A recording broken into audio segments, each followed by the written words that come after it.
अव्यक्त मुरली, अव्यक्त वाणी। ये है भगवान के महावाक्य। आत्मा, परमात्मा और ड्रामा का ज्ञान।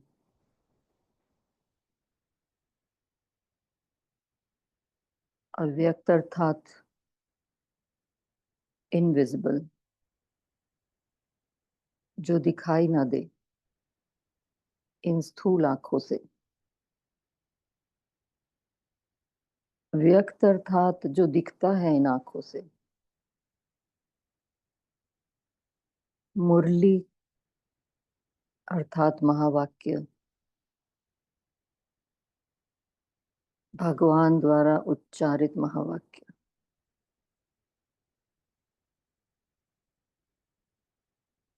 महावाक्य उच्चारित होते हैं बोल द्वारा, वाणी द्वारा।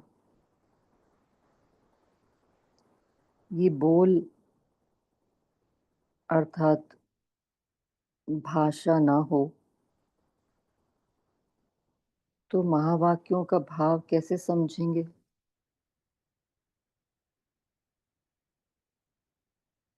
भाषा है तो भाव है, भावना है।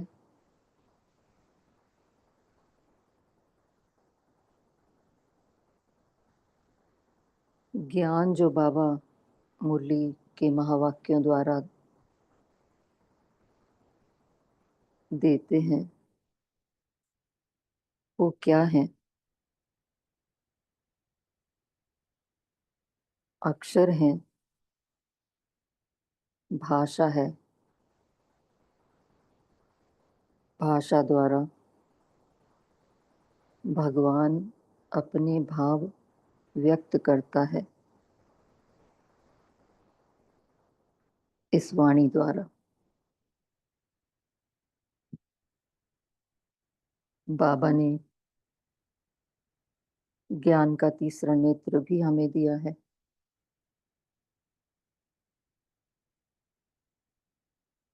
जैसे ही ब्राह्मण बने, ज्ञान का तीसरा नेत्र मिल गया। भगवान की भाषा, अव्यक्त वाणी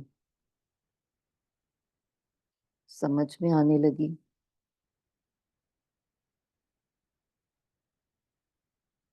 आत्मा, परमात्मा और ड्रामा का राज समझ आने लगा।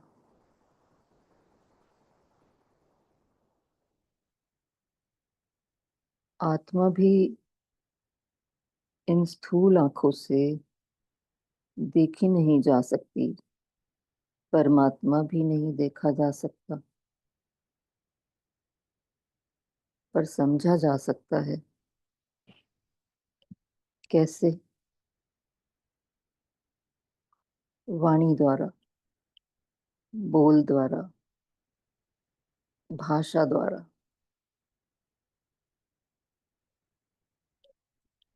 अगर कोई व्यक्ति पढ़ नहीं सकता अर्थात अनपढ़ है, लेकिन सुन सकता है, तो बाबा की वाणी सुनकर उसका भाव समझ सकता है।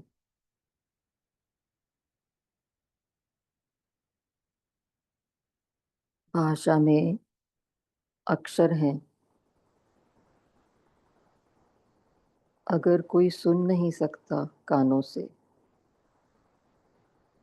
तो आंखों से अक्षर पढ़कर भाव समझ जाता। और अगर कोई बोल नहीं पाता, तो क्या वह अपने भाव व्यक्त नहीं कर सकता? लिख के कर सकता है। कोई देख नहीं सकता, तो बोल कर या लिखकर अपने भाव व्यक्त कर सकता है। तो भाषा ही है ना, जिसे अक्षरों में देख सकते, कानों से सुन सकते, हाथों से लिख सकते।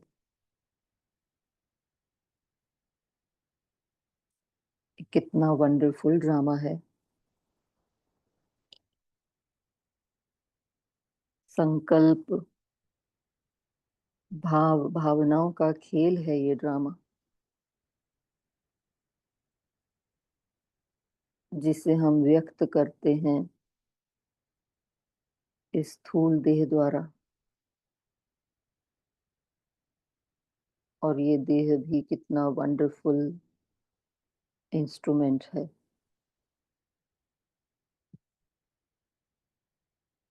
शरीर के बिना अव्यक्त आत्मा कुछ भी व्यक्त नहीं कर पाती।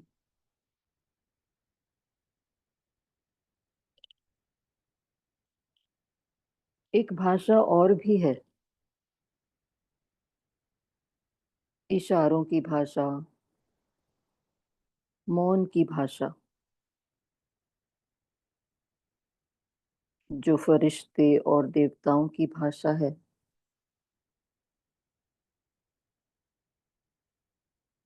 मुरली है, अव्यक्त इशारे।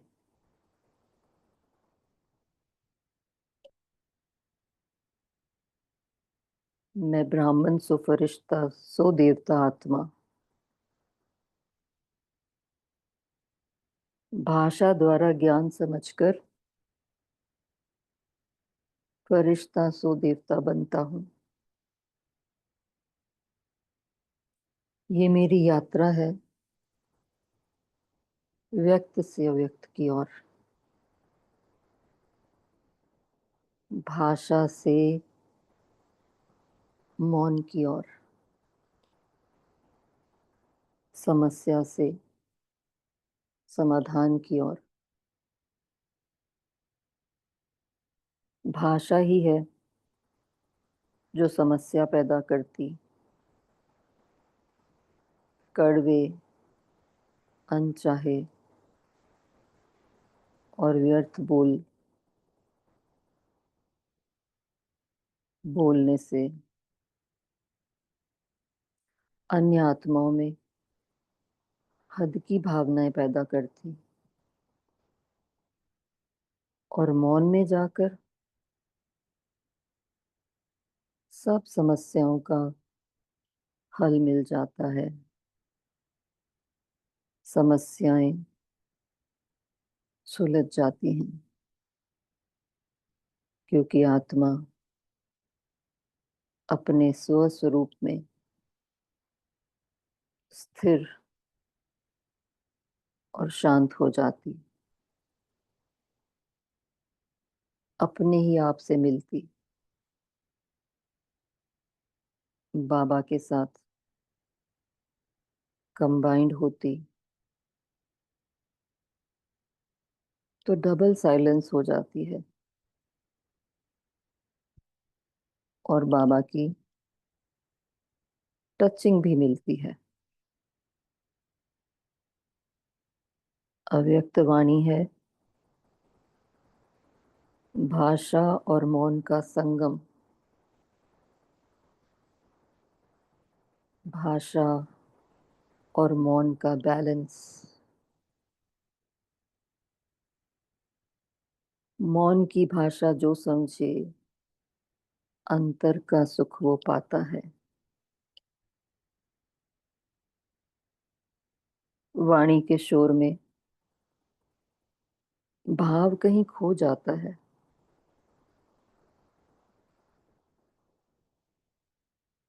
लेकिन अगर मनसा, वाचा और कर्मणा साथ साथ हैं,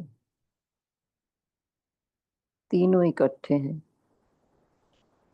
तो इनका समागम है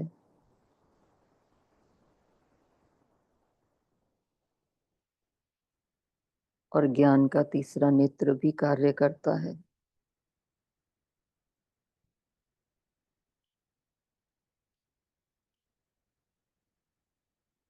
ओम शांति।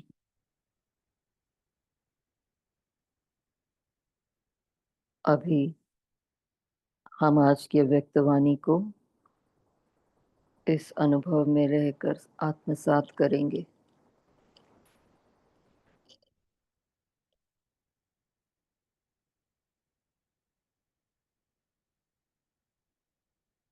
आज की वाणी की डेट है 16 जनवरी 1985 और आज की डेट है 18 जुलाई 2025।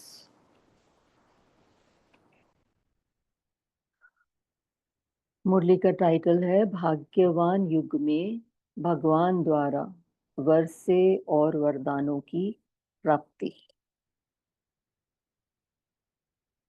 वरदाता भाग्य विधाता बाप अपने भाग्यवान बच्चों प्रति बोले, अभी पढ़ने से पहले कल हमने इस मुरली का पार्ट 1 पढ़ा था, तो उसमें हमने जाना भगवान और भाग्य की स्मृति से वर्षे और वरदानों के अधिकारी बन सकते हैं। और बाबा ने ये स्मृति दिलाई कि संगम युग पर स्वयं परमात्मा भाग्य की श्रेष्ठ लकीर खींचने की विधि यानी श्रेष्ठ कर्म रूपी कलम हम बच्चों के हाथ में दे देते हैं। तो इस समय भगवान हमें बाप के रूप में वर्षा और सतगुरु के रूप में वरदान देते हैं। तो हमें अधिकारी बन उनसे सर्व प्राप्तियां कर सर्वशक्ति संपन्न बनना है। बाबा ने कहा हमें ईश्वरीय प्राप्ति करने में कभी भी अलबेले नहीं बनना है, और यह भी स्मृति रहे कि अब नहीं तो कब नहीं। और आज जो हम सेकंड पार्ट इस मुरली का पढ़ेंगे उसमें बाबा हद और बेहद के वर्षे के बारे में बता रहे हैं कि हद का वर्षा क्या होता है, बेहद का वर्षा क्या होता है। और बाबा ने बोला स्मृति रहे कि मैं संगम युगी अलौकिक जीवन वाली श्रेष्ठ आत्मा हूँ। फिर बाबा ने बोला सदा डबल लाइट स्थिति का अनुभव करो। पहले पूछा बाबा ने कि करते हो, फिर बोला कि सदा डबल लाइट स्थिति का अनुभव करो। वो बाबा बताएंगे मुरली में कैसे। और फिर बाबा ने बोला उड़ती कला का अर्थ बताया कि ऊंचे से ऊंची स्थिति अर्थात बुद्धि रूपी पांव धरनी पर नहीं, धरनी अर्थात देह भान से ऊपर रहे। देह भान की धरनी से ऊपर उड़ने वाले अर्थात सदा फरिश्ते। फिर बाबा ने पूछा सदा सहयोगी, कर्मयोगी, स्वतः योगी, निरंतर योगी ऐसी स्थिति का अनुभव करते हो? तो उत्तर में बाबा ने बोला सर्व संबंध से एक बाप दूसरा न कोई, यही सहज विधि है स्वतः योगी बनने की। फिर कुमारों से बात करते हुए बाबा ने समझाया निमित्त समझकर सेवा करो। फिर युगलों से भी बात करी और उनसे बोला कि सदा स्वराज्य अधिकारी आत्माएं हो अधीन, और फिर अधिकारी का मतलब भी बताया कि क्या है। तो सुनते हैं आज की मुरली। बाबा बोले पार्टियों से अव्यक्त बाप दादा की मुलाकात। सदा अपना अलौकिक जन्म, अलौकिक जीवन, अलौकिक बाप, अलौकिक वर्षा याद रहता है। क्या क्या याद रहता है? सदा अपना अलौकिक जन्म, जीवन, बाप और वर्षा, ये चार चीजें याद रहती हैं। जैसे बाप अलौकिक है तो वर्षा भी अलौकिक है। लौकिक बाप हद का वर्षा देता, अलौकिक बाप बेहद का वर्षा देता। तो हद और बेहद का बाबा यहाँ बता रहे हैं कि क्या वर्षा है। तो हद में तो जैसे पता ही है, प्रॉपर्टी ज्वेलरी वगैरह होता है, हद की प्रॉपर्टी वर्षा। और बेहद का क्या है? ज्ञान गुण शक्तियां स्वमान वरदान। तो आगे बाबा बोले, तो सदा अलौकिक बाप और वर्षे की स्मृति रहे। कभी लौकिक जीवन के स्मृति में तो नहीं चले जाते? बाबा पूछ रहे हैं।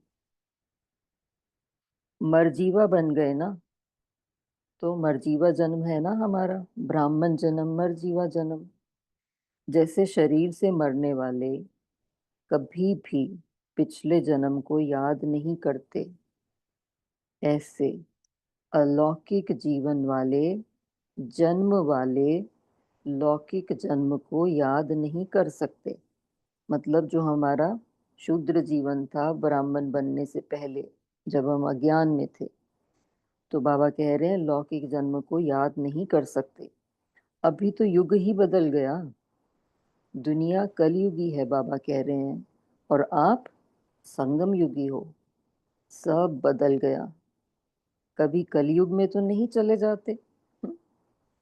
यह भी बॉर्डर है। बॉर्डर क्रॉस किया और दुश्मन के हवाले हो गए। तो बॉर्डर क्या होता है? दो देशों के बीच में जो एक लाइन होती है ना, जैसे भारत पाकिस्तान के बीच में या किसी भी दो देशों के बीच में होती है, बाउंड्री बोलते हैं जिसको, या सीमा बोलते हैं। तो संगम युग और कलयुग का बॉर्डर बाबा बता रहे हैं। तो बाबा कह रहे हैं कि बॉर्डर क्रॉस किया और दुश्मन के हवाले हो गए। तो बॉर्डर क्रॉस तो नहीं करते। सदा संगम युगी अलौकिक जीवन वाली श्रेष्ठ आत्मा है, इसी स्मृति में रहो। सदा संगम युगी अलौकिक जीवन वाली श्रेष्ठ आत्मा है, इसी स्मृति में रहो। तो अभी क्या करेंगे? बड़े से बड़ा बिजनेसमैन बनो। ऐसा बिजनेसमैन जो एक कदम से पद्मों की कमाई जमा करने वाले। सदा बेहद बाप के हैं, तो बेहद की सेवा में बेहद के उमंग उत्साह से आगे बढ़ते रहो। सदा डबल लाइट स्थिति का अनुभव करते हो? बाबा पूछ रहे हैं। डबल लाइट स्थिति की निशानी है सदा उड़ती कला। उड़ती कला वाले सदा विजयी, उड़ती कला वाले सदा निश्चय बुद्धि निश्चिंत। उड़ती कला क्या है? अब बाबा उड़ती कला का मतलब बता रहे हैं। उड़ती कला अर्थात ऊंचे से ऊंची स्थिति। उड़ते हैं तो ऊंचा जाते हैं ना। ऊंचे ते ऊंची स्थिति में रहने वाली ऊंची आत्माएं समझ आगे बढ़ते चलो। उड़ती कला वाले अर्थात बुद्धि रूपी पांव धरनी पर नहीं। तो उड़ती कला वाले का एक और मीनिंग बताया, बुद्धि रूपी पांव धरनी पर नहीं। अब धरनी का भी मतलब बता रहे हैं। धरनी अर्थात देहभान से ऊपर। जो देहभान की धरनी से ऊपर रहते वह सदा फरिश्ते हैं।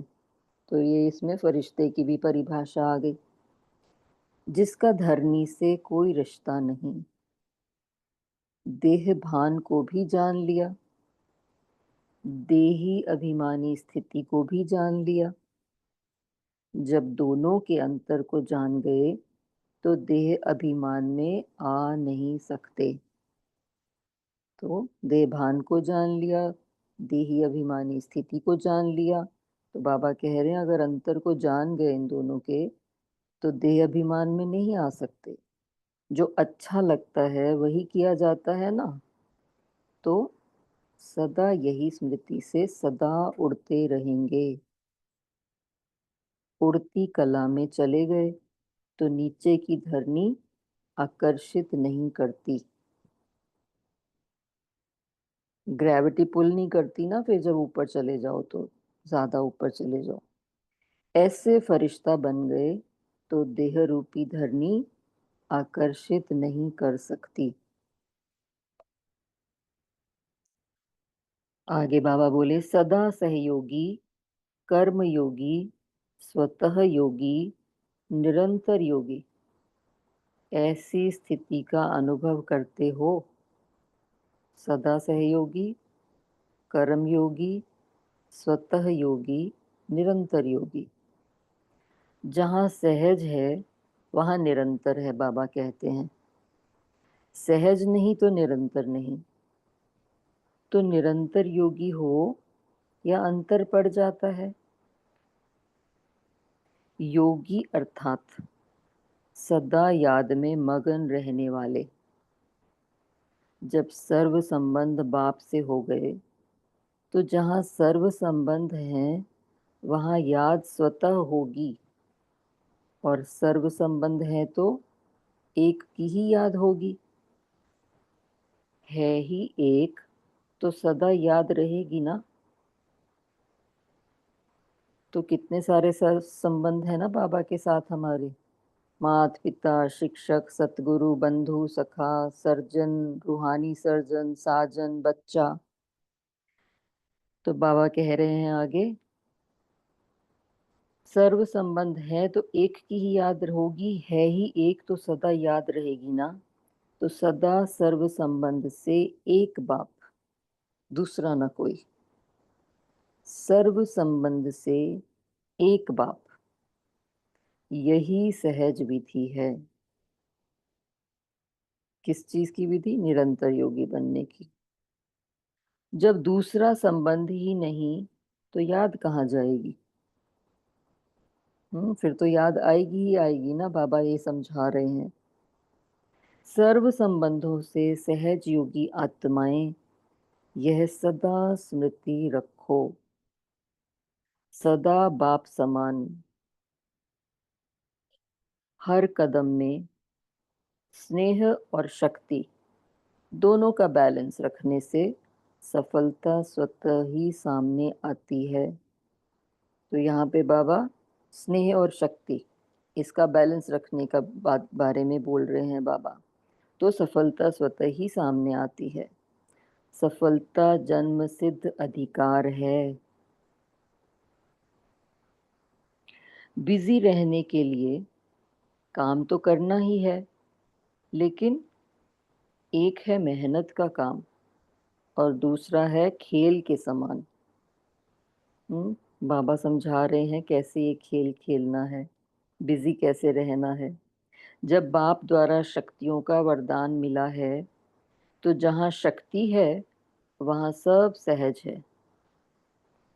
सिर्फ परिवार और बाप का बैलेंस हो तो स्वतः ही ब्लेसिंग प्राप्त हो जाती है। जहाँ ब्लेसिंग है वहाँ उड़ती कला है। ना चाहते हुए भी सहज सफलता है। आगे बाबा बोले,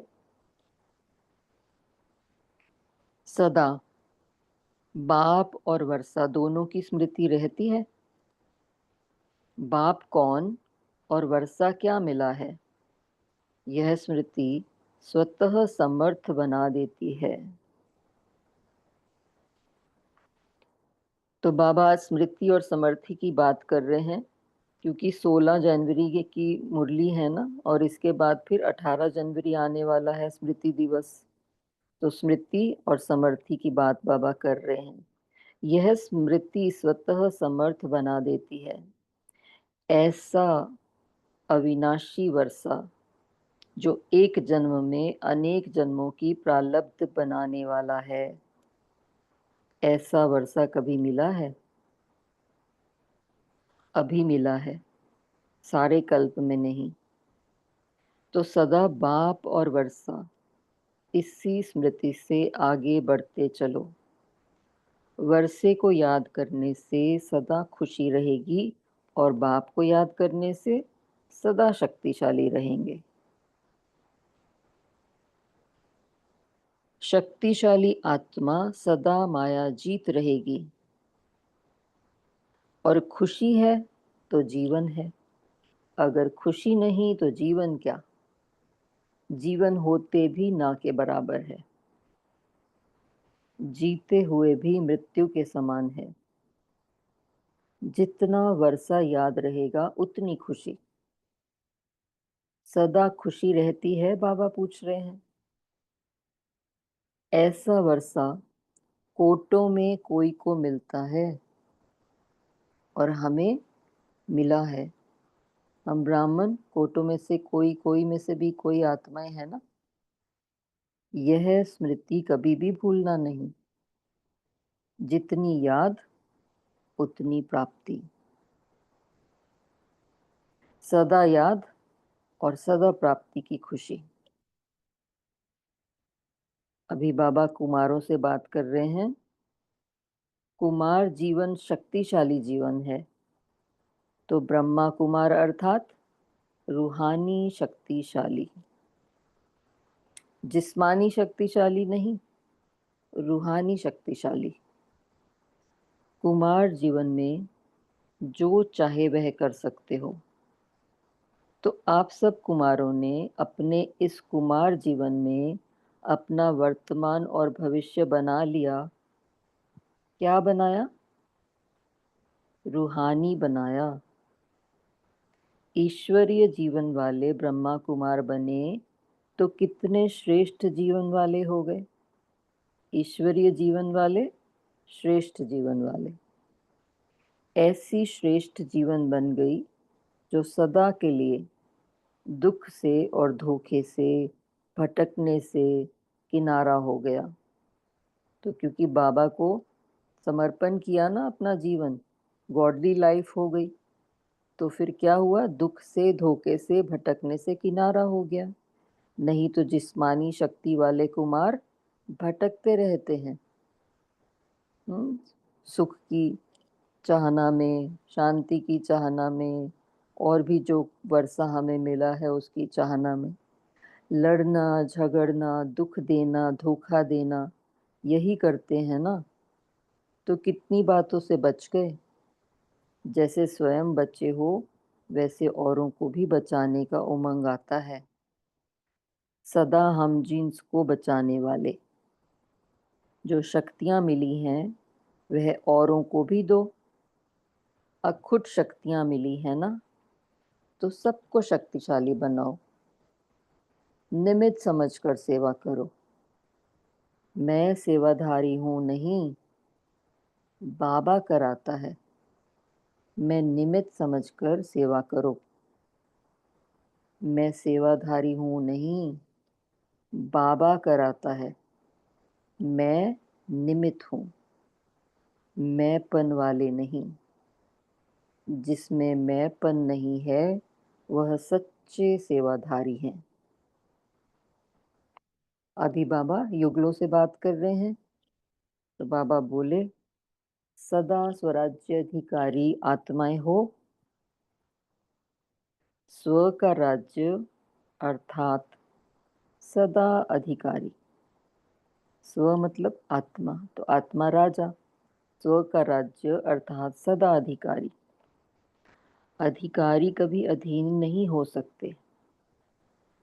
अधीन है तो अधिकार नहीं। जैसे रात है तो दिन नहीं। बाबा एग्जाम्पल दे के बता रहे हैं, जैसे रात है तो दिन नहीं, दिन है तो रात नहीं। ऐसे अधिकारी आत्माएं किसी भी कर्मेंद्रियों के, व्यक्ति के, वैभव के अधीन नहीं हो सकते। तो अधिकारी आत्माएं किसके अधीन नहीं हो सकते? कर्मेंद्रियों के, व्यक्ति के, वैभव के। तो ऐसे अधिकारी हो, बाबा ने पूछा। जब मास्टर सर्वशक्तिवान बन गए तो क्या हुए? अधिकारी। तो सदा स्वराज्य अधिकारी आत्माएं हैं। इस समर्थ स्मृति से सदा सहज विजयी बनते रहेंगे। स्वप्न में भी हार का संकल्प मात्र न हो। इसको कहा जाता है सदा के विजयी। माया भाग गई कि भगा रहे हो? बाबा थोड़े रमणीक भी हो जाते हैं, तो बीच में बोल रहे हैं, माया भाग गई कि भगा रहे हो। इतना भगाया है जो वापस ना आए। किसको वापस नहीं लाना होता है तो उसको बहुत बहुत दूर छोड़कर आते हैं। तो इतना दूर भगाया है। अच्छा, अभी बाबा मॉरिशस पार्टी से बात करेंगे। उनसे बाबा बोल रहे हैं, सभी लकी सितारे हो ना, कितना भाग्य प्राप्त कर लिया। इस जैसा बड़ा भाग्य कोई का हो नहीं सकता, क्योंकि भाग्य विधाता बाप ही आपका बन गया, उसके बच्चे बन गए। तो कितने नशे की बात है ना। भाग्य विधाता बाप ही आपका बन गया, उसके बच्चे बन गए। जब भाग्य विधाता अपना बन गया तो इससे श्रेष्ठ भाग्य क्या होगा। तो ऐसे श्रेष्ठ भाग्यवान चमकते हुए सितारे हो। सम्मान की तरह ले सकते हैं इसको। ऐसे श्रेष्ठ भाग्यवान चमकते हुए सितारे हो और सबको भाग्यवान बनाने वाले हो। क्योंकि जिसको कोई अच्छी चीज मिलती है वह दूसरों को देने के सिवाय रह नहीं सकते। जैसे याद के बिना नहीं रह सकते, वैसे सेवा के बिना भी नहीं रह सकते। एक एक बच्चा अनेकों का दीप जलाए दीपमाला करने वाला है। दीपमाला राजतिलक की निशानी है। तो दीपमाला करने वालों को राज्य तिलक मिल जाता है। सेवा करना अर्थात राज्य तिलकधारी बनना। सेवा के उमंग उत्साह में रहने वाले दूसरों को भी उमंग उत्साह के पंख दे सकते हैं। अच्छा, ओम शांति। शुक्रिया बाबा। 1 मिनट बाबा की याद में रहेंगे, फिर पॉइंट शेयर कर सकते हैं।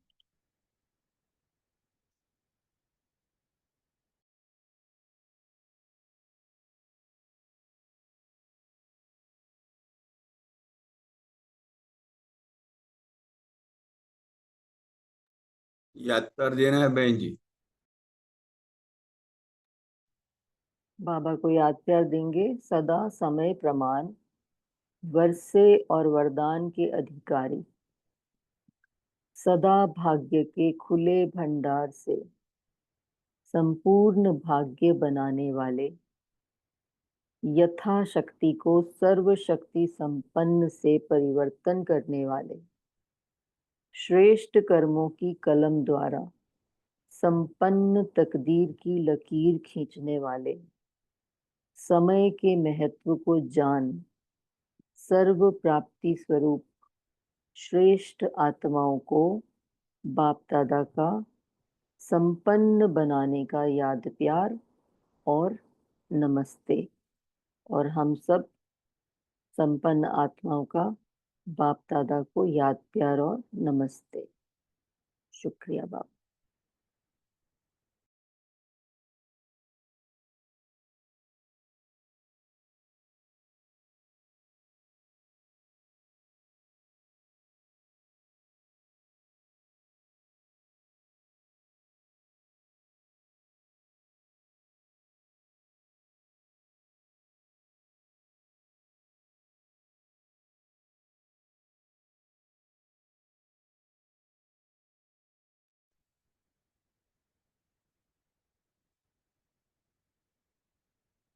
Thank you sister. अभी आप सभी चिंतन शेयर कर सकते हैं।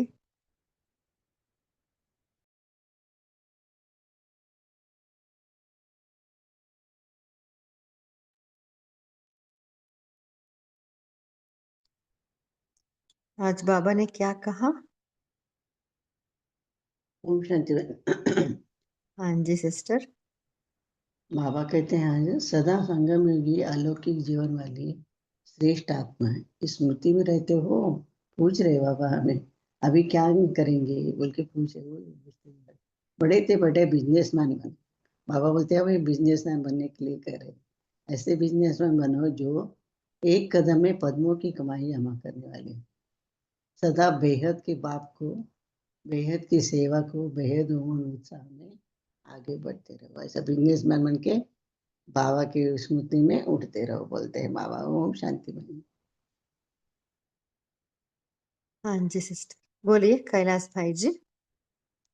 जी, ओम शांति। बाबा ने आज कहा कि ये जो हमारा ईश्वरीय जन्म हुआ है अलौकिक, इस जन्म को भी याद रखना है, फिर ये सारा जीवन जो मिला है इसको भी याद रखना है, और अलौकिक पिता और अलौकिक वर्षा, क्योंकि ये अलौकिक वर्षा ऐसा है कि इससे ये 21 जन्मों के लिए कन्वर्ट हो जाता है, और साथ साथ 84 जन्मों का भी इसमें कवर होता है। और बाबा ने ये भी कहा कि युगलों के लिए कि आप जो है किसी भी कर्म इंद्रियों के व्यक्ति के वैभव के अधीन हो नहीं सकते हो। माया को इतना दूर भगा देना है कि वो कभी पास ना, कभी भी वापस ना आ जाए। ओम शांति। बोलिए शल्ली सिस्टर। शांति सिस्टर, आज बाबा ने कहा कि डबल लाइफ स्थिति की निशानी बाबा ने बताई, और वो निशानी है सदा उड़ती कला। तो हम अपने से कि अपनी चेकिंग कर सकते हैं कि क्या हमारी वो उड़ती कला है। क्या हम उड़ती कला माना रिलैक्स, बिल्कुल है ना, किसी बात की कोई चिंता नहीं। जैसे बाबा का स्लोगन है ना कि बाबा बैठा है, जैसे बाबा बोलते हैं, तो चिंता की क्या बात है। तो वही बात है कि बाबा की याद में है तो किसी प्रकार की कोई चिंता है ही नहीं है। और फिर उसके लिए बाबा ने बताया कि उड़ती कला वाले सदा विजयी रहते हैं, उन्हें हार का सामना करना ही नहीं पड़ता, क्योंकि हल्के हैं, माया उनका सामना ही नहीं कर सकते जब वो ऊंची स्थिति में है। तो उसकी बाबा ने बताया कि उड़ती कला का मीनिंग भी बताया कि वो है ऊंची स्थिति। तो जितना ऊंचे जाते जाते हैं हम आत्माएं, तो आगे बढ़ते जाते हैं उतना ही। तो इसीलिए हमारा जो बुद्धि रूपी पांव है वो देह भान की धरनी से हमेशा ऊंचा उठा हुआ रहे। ओम शांति।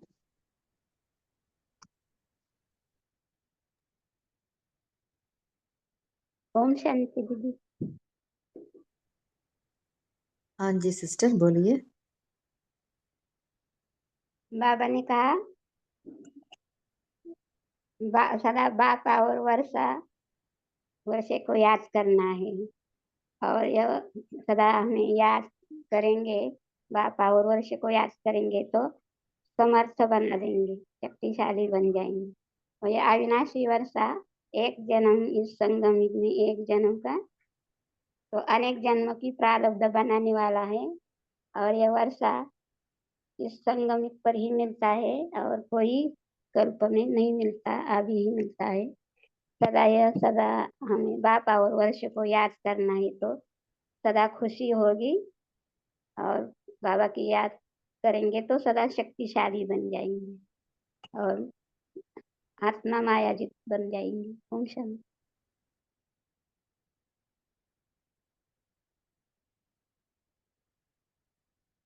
हाँ जी, और कोई शेयर करना चाहते हैं?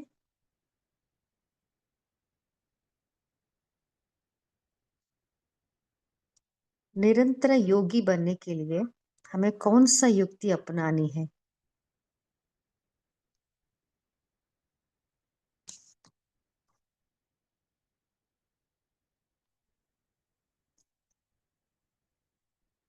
कोई शेयर करना चाहते हैं?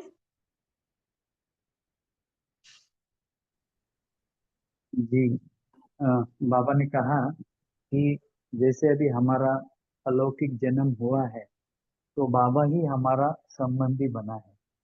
और जहाँ संबंध होता है तो वो संबंधी तो याद आते ही है, जैसे लौकिक में हम लोग याद करते थे पहले।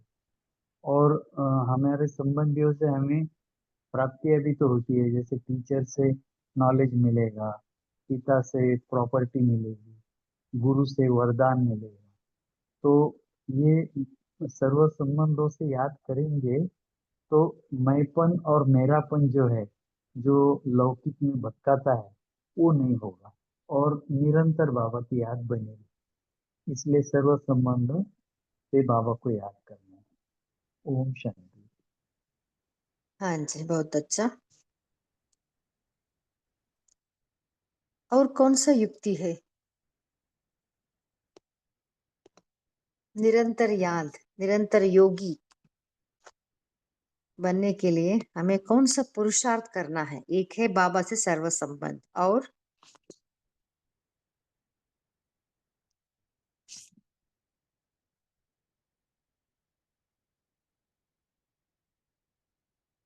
जब भी हम कर्म में आते हैं ना, तो हमें कौन सा स्मृति रहना है? आज बाबा ने डिफरेंट डिफरेंट ग्रुप्स मिलते, बाबा ने डिफरेंट डिफरेंट युक्ति भी बाबा ने बताया है।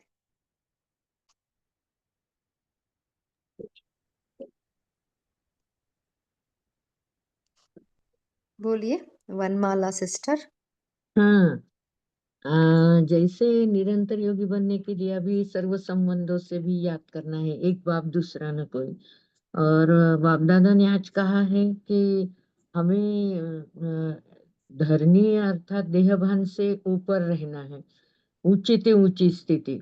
और जैसे सहयोगी, कर्मयोगी, स्वतः योगी और निरंतर योगी, तो ये चारों स्टेप में हम रहना चाहिए। सदा सहयोगी भी बनना है, कर्म करते समय एक बाप की याद में, तो कर्मयोगी भी बन जाएंगे।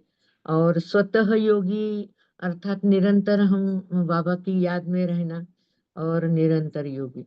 तो इसी तरह से सदा याद में रहने की बाबा ने ये युक्ति बताई है, ऐसा हमारा चिंतन चला। ओम शांति। हाँ जी, बहुत अच्छा।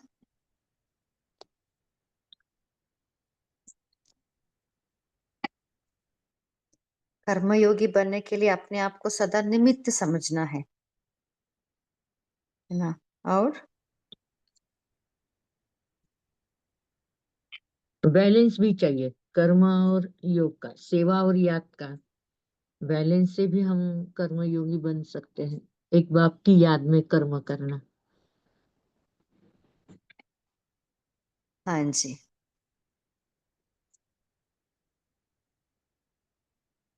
आज बाबा ने कहा ना, बैलेंस से ब्लेस ही मिलती है। और बैलेंस स्नेह और और शक्ति का भी। हाँ जी भाई जी।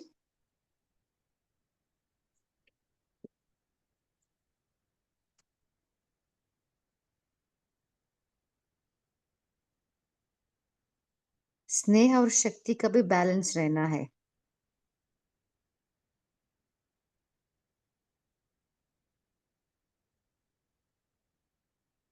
क्या और कोई शेयर करना चाहते हैं?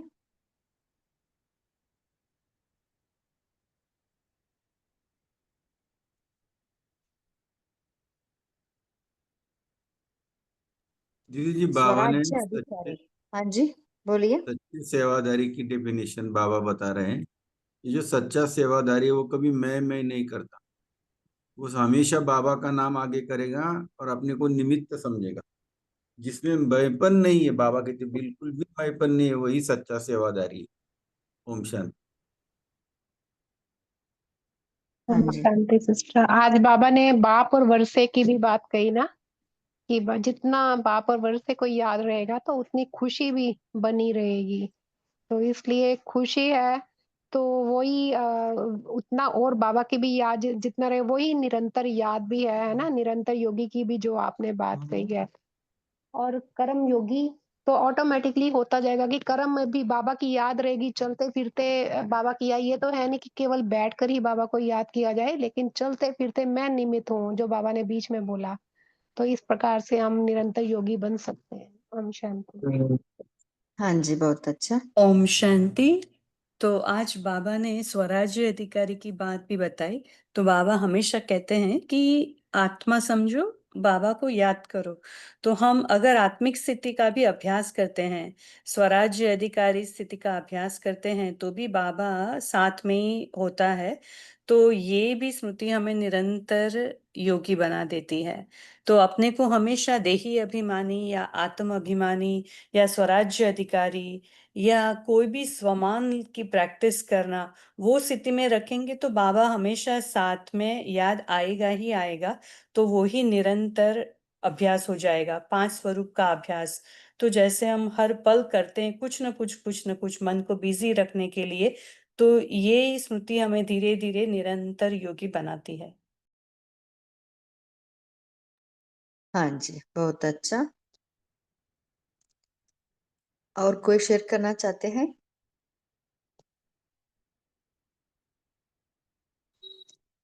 आज बाबा ने स्वराज्य अधिकारी का डेफिनेशन बताया है, कोई शेयर करना चाहते हैं? शांति। बाबा ऐसे अधिकारी आत्माएं किसी भी कर्मेंद्रियों के, व्यक्ति के या वैभवों के अधीन नहीं हो सकते। ऐसे अधिकारी हो जो मास्टर सर्वशक्तिमान बन गए, तो इसी का बाबा ने अधिकारी बनाया। तो हम हमेशा समझना है कि हम अधिकारी आत्मा हैं। मैं बाप का बच्चा हूँ, अधिकारी आत्मा हूँ। अधिकारी माना ही स्वराज्य अधिकारी। ओम शांति। हाँ जी, बहुत अच्छा। सो देखिए ये डेफिनेशन इतना वो गुह्य है ना। बाबा ने कहा ना, कर्मेंद्रियों के अधीन भी नहीं बनना है। स्थूल कर्मेंद्रिय, सूक्ष्म कर्मेंद्रिय, है ना। और व्यक्ति का भी अधीन नहीं, माना मन की चंचलता नहीं।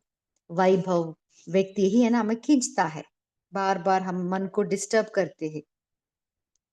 सो इससे भी अधीन नहीं, उनको ही स्वराज्य अधिकारी बाबा कहते हैं।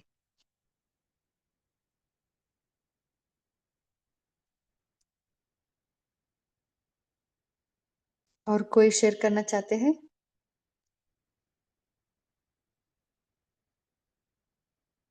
बाबा आज बताया कि निमित्त समझना है सबको। निमित्त माना ही बाबा आज बताया कि मैंपन नहीं रहना। सभी हम सेवादारी है बोल के भी नहीं समझना। हम बाबा सब कुछ करवाता है, हम बस निमित्त है, मैंपन वाला नहीं जिसमें मैंपन हो। सो बाबा हर कार्य बाबा ही कराता है, हम निमित्त है। ये बाबा को तन मन धन सब कुछ दे दिया, ये तन भी दिया और इंद्रियां भी दिया। जब इंद्रियां दिया तो बाबा हमको इंस्ट्रूमेंट जैसा यूज करेगा, तभी हम निमित्त और साक्षी बन का अभ्यास कर सकते हैं। ओम शांति। हाँ जी, बहुत अच्छा। और कोई शेयर करना चाहते हैं? ओम शांति। बाबा ने ओम शांति। हाँ जी सिस्टर। बाबा ने आज ही बोले कि डबल लाइट स्थिति की निशानी है उड़ती कला। दूसरा ना कोई ऐसे कर सकता जो उड़ती कला, हम बाबा हमको उड़ाते और हम उड़ते रहते। उड़ती कला वाला सदा विजय, सदा निश्चिंत रहते और निश्चय रहते हैं। बाबा जी ऐसे बोले। हम शांति। हाँ जी, आज बाबा ने ये भी कहा ना, जन्म, अलौकिक जन्म, हमें अलौकिक जन्म अलौकिक बाप से मिलता है ना। बाद में अलौकिक वर्षा मिलता है, जिससे हमारा जीवन अलौकिक जीवन बन जाता है। बाबा ने कहा इसलिए आप बिजनेसमैन बन जाते हो, हर कदम में पदम कमाई करने वाले बिजनेसमैन।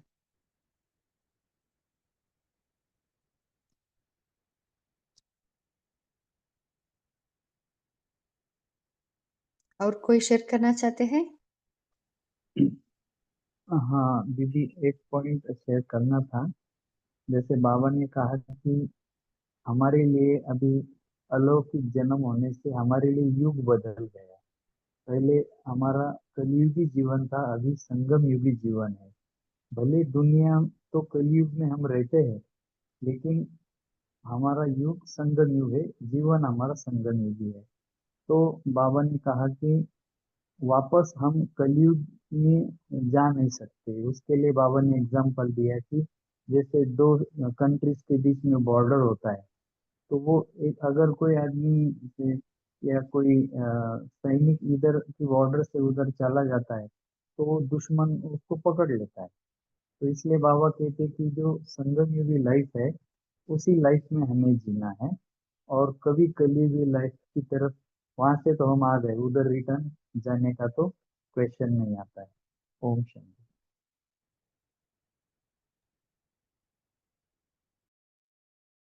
हाँ जी, बहुत अच्छा। और कोई शेयर करना चाहते हैं? आप सभी पोल का आंसर दे सकते हैं।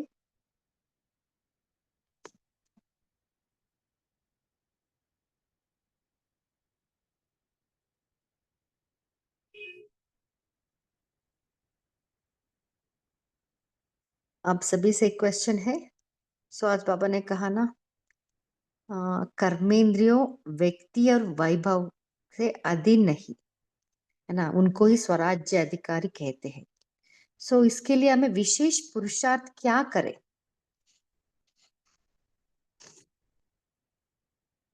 हाँ, सदा अधिकारी बनने के लिए हमें हमारे दिनचर्या में ऐसा कैसा कौन सा प्रैक्टिस हम करें जिससे हम 100% अधिकारी बन सकते हैं?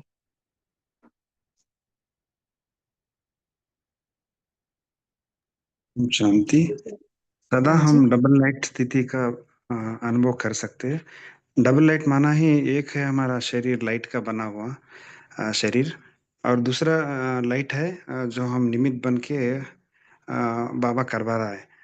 तो इस स्थिति में हम जब हम कर्म करते हैं, यानी कि जब लाइट का शरीर है एक चमकीला शरीर, और हमारा कर्मेंद्र भी जब लाइट जैसा हम प्रैक्टिस करते हैं जैसा ब्रह्म बाबा किया है, तो हम डबल लाइट बनते हैं। जब डबल लाइट बनते ही माना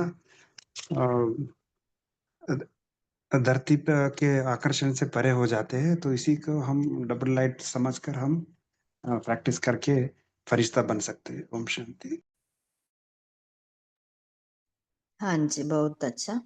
और सो फरिश्ता अर्थात किसी से भी रिश्ता नहीं। हाँ जी, बोलिए सिस्टर। बाबा कहते हैं स्वराज अधिकारी। हम स्वराज अधिकारी समझ के आत्मा भ्रुकुटी के बीच में मालिक बैठी हूँ, अभी गर्मेंद्र को चला रही हूँ, तो हम ऑर्डर देते रहे। अभी मन अभी मुरली सुन रही है, तो तू कहीं भटकना नहीं, तू मेरी फ्रेंड है, तू मेरा सहयोग करना है। बुद्धि के पलना ये बुद्धि कैसे सोने का पात्र है, तो इसमें मेरा ज्ञान बाबा के जो भी महावाक्य है उसे तुझे धारण करना है और मुझे मुझे याद करवाना है। ऐसे अगर थोड़ा थोड़ा करते रहे तो ऐसा लगता चल अच्छा लगता है। मैं ऐसा करते हैं तो बहुत अच्छा लगता है। ओम शांति। हाँ मालिक जी, बन बहुत अच्छा। मालिक बन के ओम करना शांति। है। ओम शांति बहन। ओम हाँ शांति। जी, बहुत अच्छा। ये भी एक अच्छा विधि है। जैसे माँ है ना, एक नटखट बेटे को कैसे मॉनिटरिंग करती है ना, ऐसे मन को भी हमें मॉनिटर करना है। बोलिए भाई जी। बाबा बार बार कहते हैं ये आंखें बहुत धोखा देती है। तो हम घर में भी रहते हैं तो ज्यादा टाइम किचन में रहते हैं, तो इधर उधर का देख के ये खाने की बुद्धि होती है, तो इसके ऊपर भी थोड़ा कंट्रोल आना चाहिए। और hear no evil, see no evil, talk no evil, जो बाबा बोलते हैं अपने कर्मेंद्रिय के मालिक होने के लिए बोलते हैं, तो इसके ऊपर भी दिन भर ध्यान देना चाहिए। अच्छा, ओम शांति। हाँ जी, हाँ जी। क्या सुनना है, क्या देखना है ना, उस पर भी हमें ध्यान देना चाहिए। हाँ जी, बहुत अच्छा। और हाँ दीदी, कर्मेंद्र के लिए मुझे एक बीच में मैंने एक स्लोगन पढ़ा था, तो उसमें ये तीनों आ जाता है। जैसे हमारे कान है, तो कानों से तो हमें जनरली सुनाई देगा, क्योंकि उसको कोई लॉक नहीं रहता है ऐसे बाहर से। तो फिर उसमें हमें सहनशीलता को धारण करके कानों को यूज करना, क्योंकि ज्यादा करके कुछ ऐसी बातें फिर सुननी पड़ती हैं जो हमें ठीक नहीं लगती है। दूसरा, आंखें जो है उसमें हमें कंपैशन होना चाहिए, जैसे करुणा भाव होना चाहिए। मतलब जहाँ भी लौकिक में हम जाते हैं, तो वहाँ तो अज्ञानी लोग रहते हैं, तो करुणा भाव होने से फिर हमें आंखें वो धोखा नहीं देगी। और मुख जो है उसमें मीठे बोल होना चाहिए, रहन युक्त मीठे बोल, तो वो प्रेम युक्त। तो फिर वो हमारी जो जबान फिसलेगी नहीं कभी। तो ये जो तीन कर्मेंद्रिय है, इन्हों को हम वैसे कंट्रोल में रख सकते हैं। ओम शांति। हाँ जी, बहुत अच्छा। अभी व्यक्ति और वैभव के अधीन ना हो, इसके लिए हमें क्या करें? कहाँ ना कहाँ व्यक्ति का स्मृति भी हमें खींचता है ना, वैभव का भी स्मृति खींचता रहता है।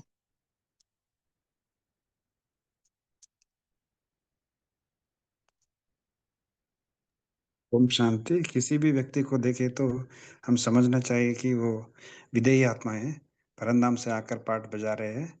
तो उसमें ही हम 3 शरीर देखना है, आकार, साकार, आकार, निराकार। तो ये प्रैक्टिस करते-करते हम स्वराज अधिकार बन सकते हैं। ओम शांति।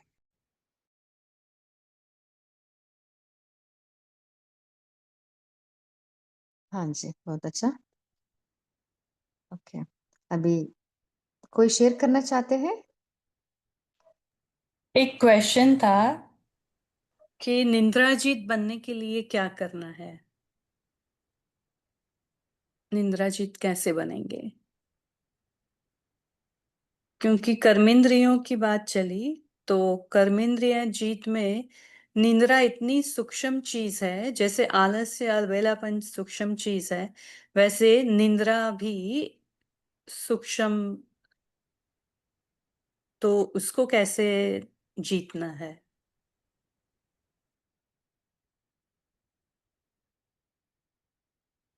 कोई शेयर करना चाहते हैं? निद्रा जीत है ना सिस्टर? जी। हाँ,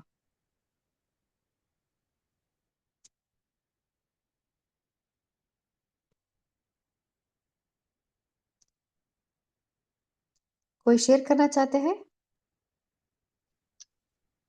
हाँ ओम दीदी। शांति। हाँ बोलिए दीदी, बोलिए। नहीं, ओम और शांति।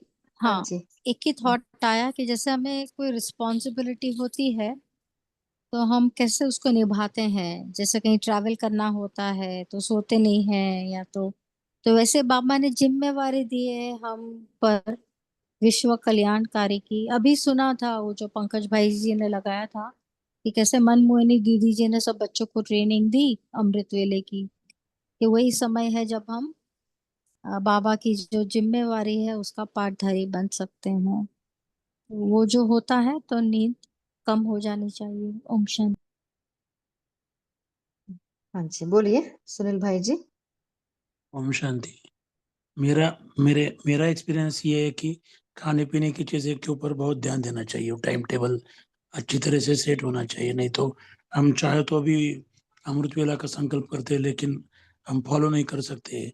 मना जितना हो सके वो रात को मना 6-7 बजे तक खाना अगर होगा। जैसा एज बढ़ता है वैसा निद्रा के ऊपर ये नींद कम होती है, लेकिन अगर खाने पीने का ये आदत बहुत लेट खाते हैं तो निद्रा का मना निद्राजित नहीं बन सकते हैं। तो इसके लिए ये स्कूल में भी योगी लोग जो खाने पीने का संभालते हैं वैसे अपने को भी बहुत उसकी संभाल करनी है।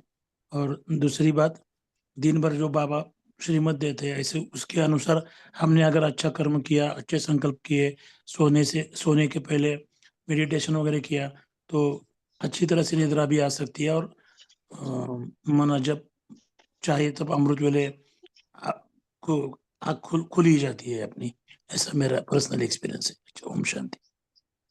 हाँ जी, बहुत अच्छा। बोलिए रेणु ओम सिस्टर। शांति जी। ओम शांति। जैसे बाबा कहते हैं ना, किसी की लॉटरी लगती है ना तो उसकी नींद फिट जाती है, तो हमारी तो लॉटरी लग रही है पूरे कल्प के लिए। तो जिन सोया तिन खोया, सारा दिन ये बुद्धि में रहेगा तो नींद आप ही कम हो जाएगी। हाँ जी, बहुत अच्छा। बोलिए अनीता सिस्टर।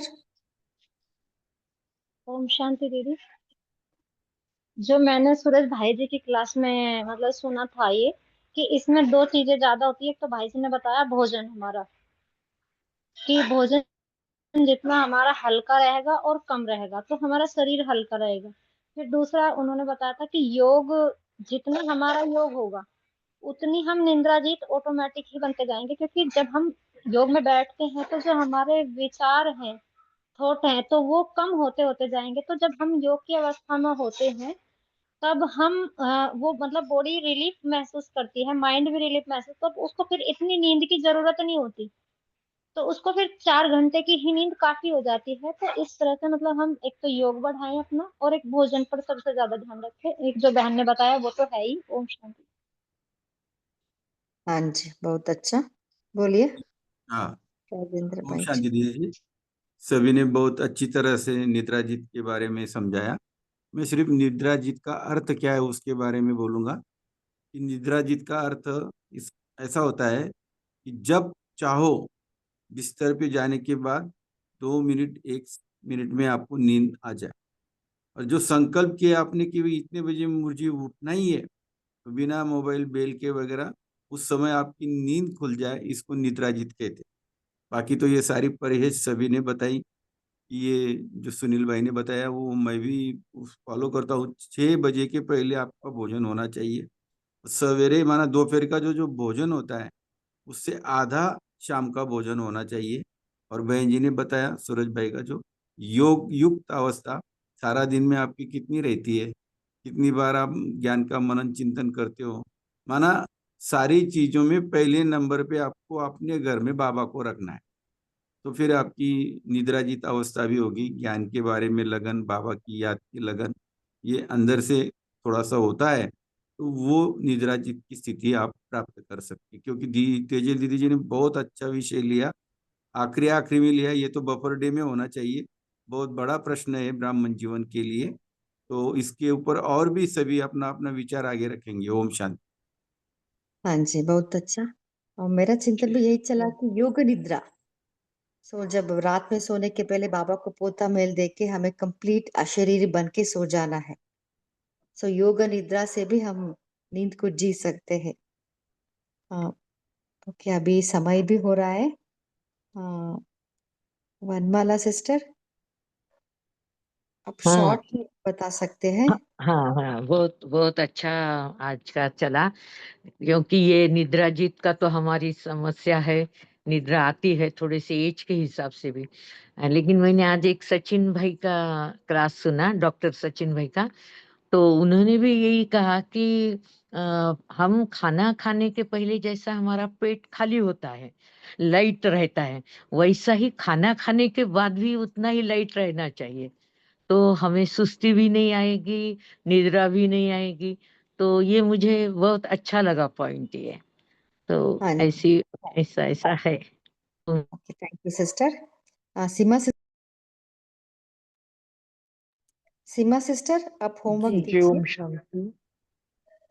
एक लास्ट में एक बात बताएंगे सिर्फ, अ, जो भी है अपना थोड़ा ध्यान रखना, क्योंकि शरीर के लिए दोनों भी बहुत इम्पोर्टेंट है।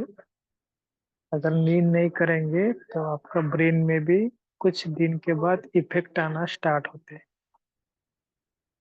तो नींद और भोजन थोड़ा सा लाइट रखो, लेकिन धीरे धीरे, ऐसा भी नहीं कि उसका बहुत प्रेशर दे दो, तो वो भी कैंसर, ये आजकल बहुत सारी बीमारी बढ़ रही है ना, इसके लिए रेस्ट लेना भी उतना ही आवश्यक है। भले दिन में लो, कभी आपको समय नहीं मिलता है तो, लेकिन ये लेना बहुत इम्पोर्टेंट है। ठीक है, चलो 1 मिनट साइलेंस रखते हैं, बहुत टाइम।